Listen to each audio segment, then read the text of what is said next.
Alright. Hello. If you've been following my reviews, you would know we just did a review on Batman Mask of the Phantasm and Batman and Mr. Freeze Sub-Zero. Mm-hmm. So the next Batman review we're doing is Batman Beyond, Return of the Joker. Joker's on the rebound, baby!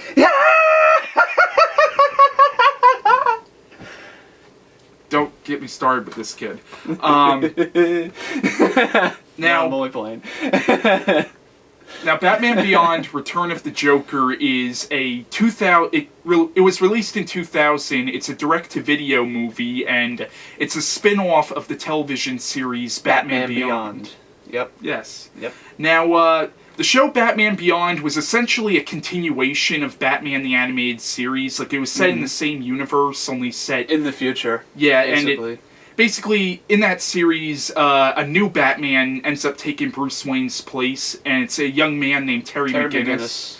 And I saw a couple episodes of the show, but I never watched as much as Batman the Animated Series, but... I've seen the whole show all the way through. It's a really good show. Very underrated. Yeah. And what I like about the show is... it's a premise that could have really sucked, but because of the writing... and the people behind it, being the people from Batman the Animated Series, and at that point they were making Justice League and Justice League Unlimited at the time too. They were literally working on Superman, Justice League, and Batman Beyond all at the same time. And the writers there at that point were just like incredible. Paul Dini, Alan Burnett, and the whole 9 yards. But yeah, the premise could have sucked. Turned out to be one of the best underrated shows of all time. Yeah, if you ask me. From the episodes I've seen, it was a very good show, and I remember the show. Didn't the show also touch on a lot of have a lot of social commentary as well? What do you mean by social commentary? I heard a lot of the episodes really kind of had a theme to it, basically. Had a moral to it about something in society. Yeah, and sometimes it would get pretty dark at times. Yeah.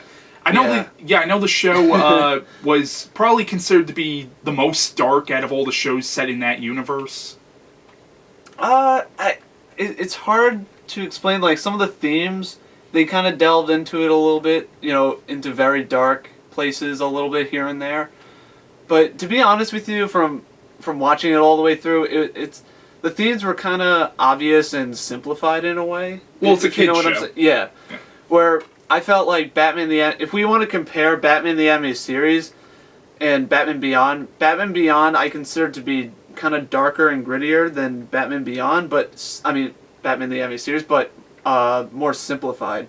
Okay. With story and characters, where Batman the Animated Series, the story and characters are more complex and basically a lot more stuff was going on, and Batman Beyond stories were very to the point, So, yeah.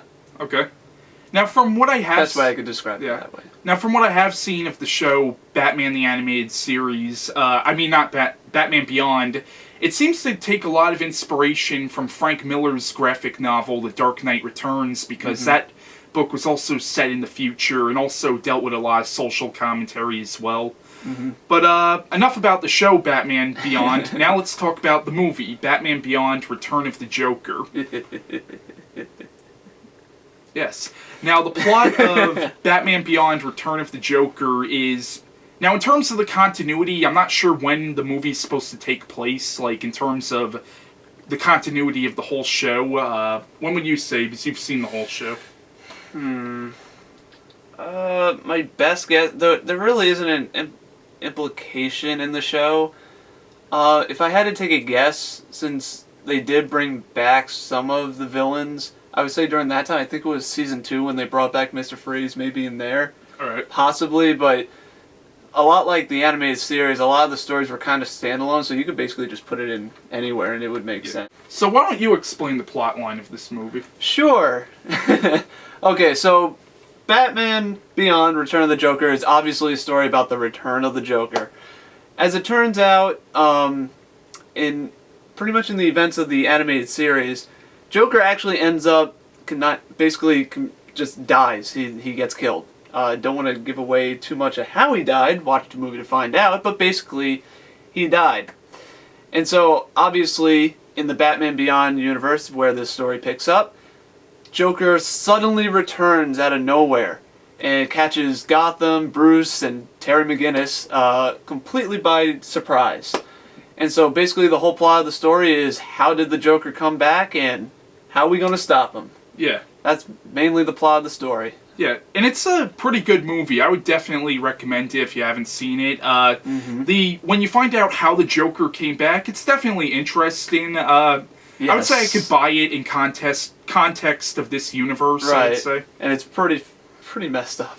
Yeah. I noticed is the Joker in this movie is even darker than he was in Batman the Animated Series. Yeah, especially how he, does the you-know-who and... Yeah. Although, this is a mild spoiler, but the Joker, at least in the flashback scene, figures out Batman's identity, but that actually goes a little against his character, at least in the comics, because in the comics, the Joker really doesn't want to know what Batman's identity is. He doesn't care, Well, to be fair, though, that wasn't the intent. He was basically turning you-know-who into... You know what. And as he said when he was explaining this to Batman, that he started spilling out, all these secrets and the whole thing, Yeah. So, to be fair, I don't think Joker was doing that intentionally to find out who Batman is. It just happened. Yeah. To be fair. But yeah, it's a pretty good movie. For an animated kids movie, it's definitely pretty well done. I don't know if I would say I like it as much as something like Mask of the Phantasm, but now comparing this to the rest of the show, since you've seen the whole show, how would you think this movie compares to the show it's based on? To Beyond the Show? Basically, it's a very well-made movie based on the Batman Beyond series. Yeah. If for me, that's the Mask of the Phantasm of the Beyond series. It's by far, the best. In fact, it's the only movie. But still, I consider it... Basically, the big three for me for the movies was Phantasm, Sub-Zero, and this movie. Yeah. And I think that goes for a lot of Batman fans. The movie is very well done. And like I said, the story... I would say you watch this movie because of the story is very interesting. Especially that Joker died and somehow he came back. And the way they kind of bring him back and... the characters that they use, I just find it really well done. And a lot of clever twists and everything, which is just a testament. I mean, we've been saying it throughout these last two reviews, but basically, the writing, can't say it enough. It's just so well done. And, Yeah. Now, there are actually two versions of this movie. There's, an unrated version, which... I can't really say what the differences between the unrated and this version are because that would get into spoiler territory, but I would recommend trying to watch the unrated version. The unrated version is a lot better than this version. There's not much of a difference if you ask me. There's a couple differences here and there. Well, I noticed a lot of scenes were cut out when we were watching your DVD, which happens to be the rated cut of it. Right. Yeah. Yeah. And when we say unrated, we don't mean that it gets really, really bad. Yeah, it doesn't get that bad. It's still kid friendly, but Yeah, this is Cartoon Network kid friendly, and then there's adult. Yeah. Which is it's I would say PG movie. Yeah. Even with it being unrated. It's not as bad as you think, but it goes a little deep, but not too bad. Yeah. You'll be fine. Trust us. You'll be fine. So that's it. That's our review on Batman Beyond: Return of the Joker. And catch